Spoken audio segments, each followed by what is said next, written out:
What's up guys, welcome back. BlazBlue Cross Tag Battle, or BB Tag for short, is one of the best fighting games ever released. I guess that's it. Review done?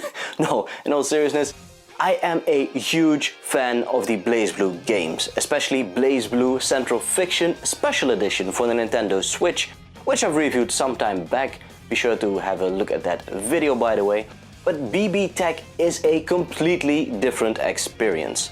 And with the recent update, the 2.0 update, it has received such a bunch of new stuff. New fighters, moves, music, videos. There's so much stuff in here, especially the fine-tuning, which came actually free of charge. Of course, you had to pay for some other stuff. But what is BB Tag all about, and what has been added in with this 2.0 update?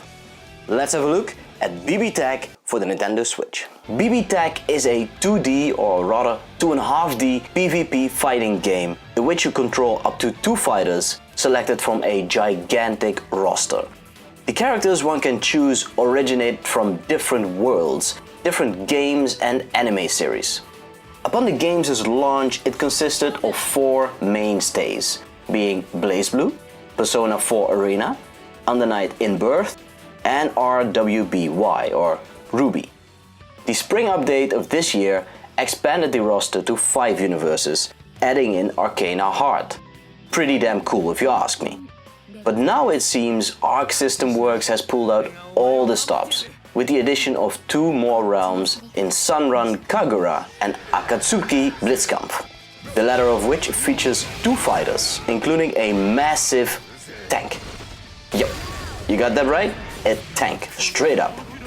I bet at this stage it is, after Super Smash Bros. Ultimate, the biggest crossover fighting game till date.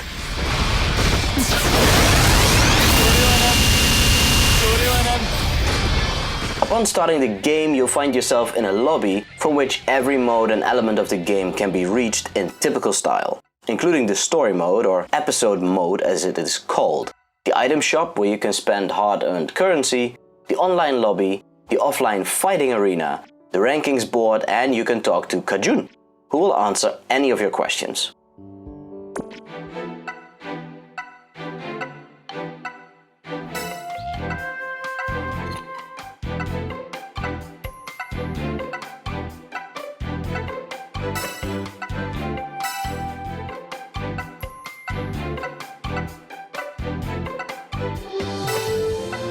Let's start with the episode mode.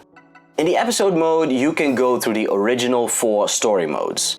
As can be expected from Arc System Works, there's a heavy dose of voice acting in Japanese, which is so befitting this game. Personally, I've had a blast playing through this mode, getting to know the vast number of characters and getting to play with them, figuring out their movesets along the way. For that purpose alone, I would recommend starting out here.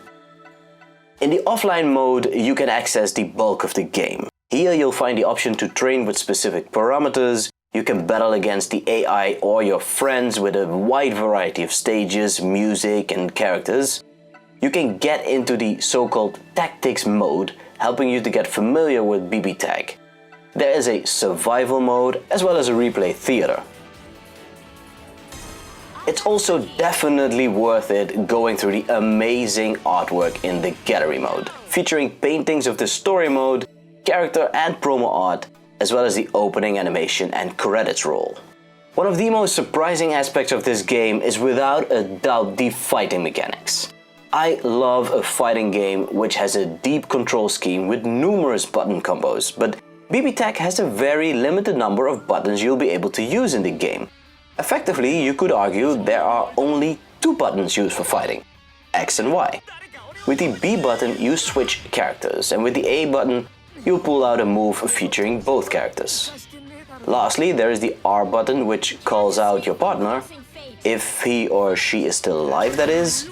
And then there is the control stick, of course, or D-pad, allowing you to block while walking backwards. And that's it. Well, sort of. There are several button combos too, for stuff like grabbing and pulling off specific moves. True. But even with this limited palette of controls, the game has so much depth and the moves look so awesome.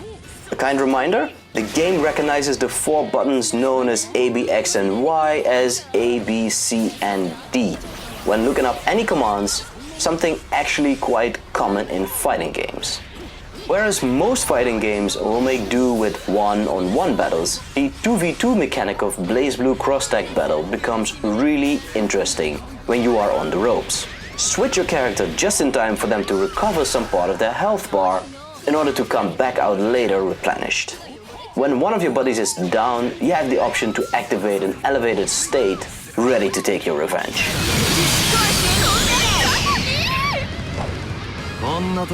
What is really cool to see in this game, or by some critics flat out lazy, is that the original character models have been used by Arc System Works. This is easily seen by the level of detail of the various characters. Some are more pixelated than others, and I, for one, absolutely love this little detail. Can you spot the difference? Okay, I owe it to you guys. Here are a few more character highlights, some of my favorites.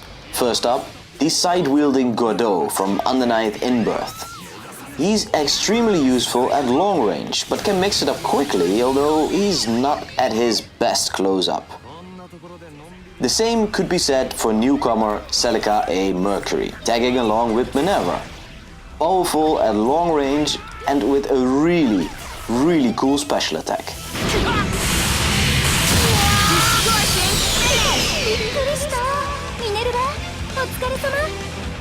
Another entry from Undernight In-Birth, Hilda, who looks pretty darn cool with her 2 different eyes and split color costumes, is somewhat of a variation of BlazBlue's own Nine the Phantom, with powerful long-range magical attacks and a beautiful special at her disposal.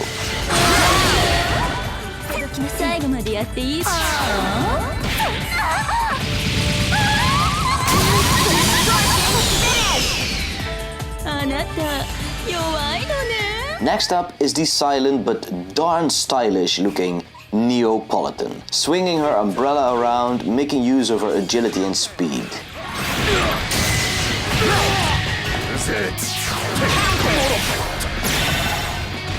And if you think Godot steals the spotlight with his sight, wait till you see Ruby go all out.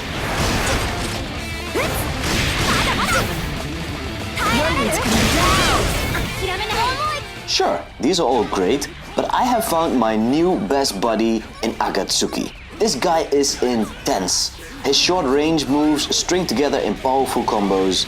He's got a very useful long range kick, an electrifying grappling move, and his specials are freaking amazing.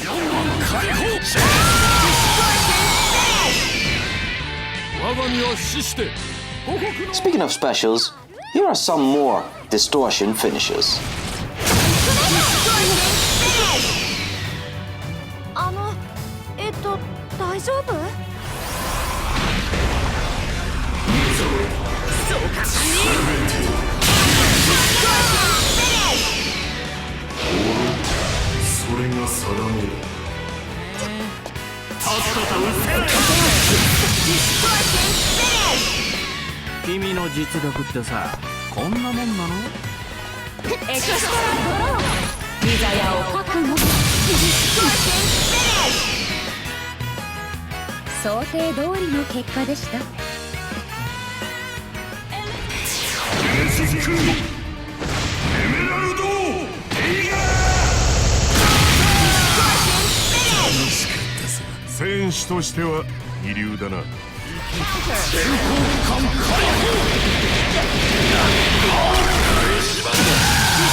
BlazBlue Cross Tag Battle for the Nintendo Switch is one of the best fighting games ever released. Full stop.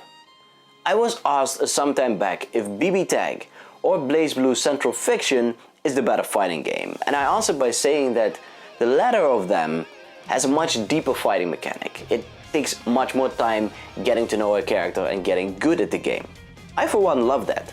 However, when it comes to ease of fighting, there's no beating BB Tag. It's very easy to get into. Almost all of the characters have somewhat of the same button combinations to pull off those really cool combos. And it's just dig in and play. It's almost plug and play, you know? It's really, really good. And it only keeps getting better, especially with this 2.0 update, and Arc System Works is really on top of their game with their latest release, and I for one really wonder where this will end. Sincerely, I do hope Arc System Works will drop in one or more Guilty Gear characters. That would be amazing. To see Ragnar the Blood Edge square off against Soul Bad Guy, now that's a battle for you. Well, if you made it all the way through the video up to this point and you haven't bought the game yet, go ahead and buy it. It's available for just about $30 US. Not a big amount, however, that is without the additional DLC. That will set you back a few more bucks. But even if you just buy the original game, the vanilla game, the base game, it's absolutely worth it. There's no equal on the market, really.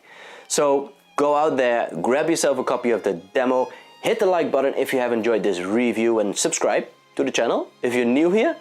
Leave a comment in the section down below whether you like the game or not. I am really interested in what you have to say about it. And I will see you next time.